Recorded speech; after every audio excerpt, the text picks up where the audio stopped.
सबसे पहले 17th century 18th century में देयर वाज दिस थ्योरिस्ट प्रीवॉस्ट, उन्होंने सबसे पहले ये रेडिएशन के बारे में कहा। जितनी भी बॉडी है संसार में वो रेडिएट कर रही होती है एनर्जी की, चाहे वो किसी भी टेम्परेचर पे हो, हमें नहीं दिख रहा होता है, और वो एब्जॉर्ब भी कर रही होती है, हमें नहीं दिख रहा होता है, पता नहीं चल रहा होता है। ठीक है, then later on 100-200 years later, मतलब 150 years later, they came another scientist, Stefan.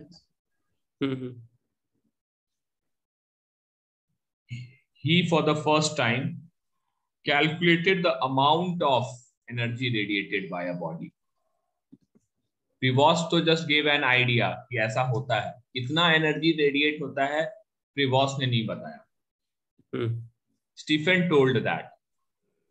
Fine. So he said that the total energy emitted by a body per second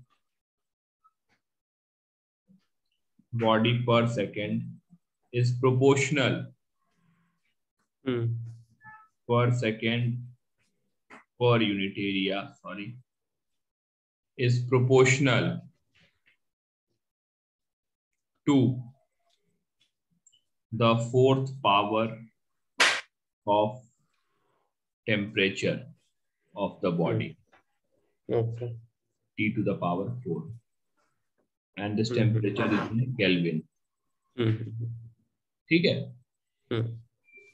So total energy emitted, मतलब emissive power. What I am writing here, total energy per second per unit area. मतलब emissive power of a body is proportional to the fourth.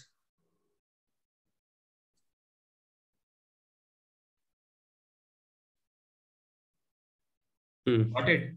Yes. या हम कह सकते हैं energy by time upon area of a body is proportional to the fourth power. So I can also say that energy upon time is proportional to 8t to the power 4. So power is essentially proportional to area into t raised to power 4. Wow. Energy time is sigma 8t to the power 4. This is simple power. Okay?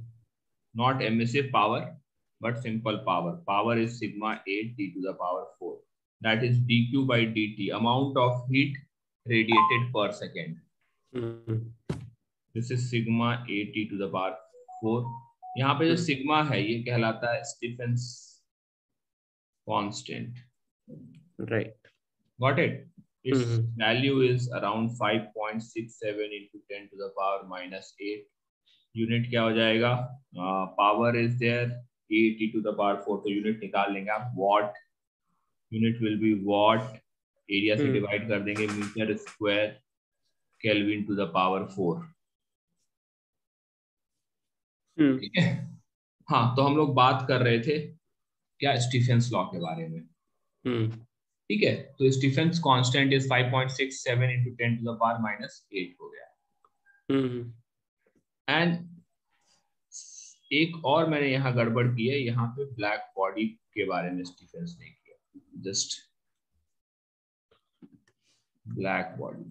ठीक है, definition में गड़बड़ कर दिया था. ये जो expression है ये ब्लैक बॉडी का है, किसी भी बॉडी का नहीं है. लेकिन अब एक नॉर्मल बॉडी, जो नॉर्मल बॉडी होगी उसके लिए क्या होगा? फॉर अ नॉर्मल बॉडी जो कि ब्लैक बॉडी नहीं है, यदि आप एमिसिविटी की बात करें तो एमिसिविटी हमने कैसे डिफाइन किया था? Emissive power of body over emissive power of a body by emissive power of a black body. ठीक है, तो हम फॉर अ नॉर्मल बॉडी हम ये लिख सकते हैं कि उसका जो dq by dt होगा, दैट इज पावर होगा, that is nothing but e into black body. लिख सकते हैं. For a normal body this power dq by dt is e sigma 8 t to the power 4.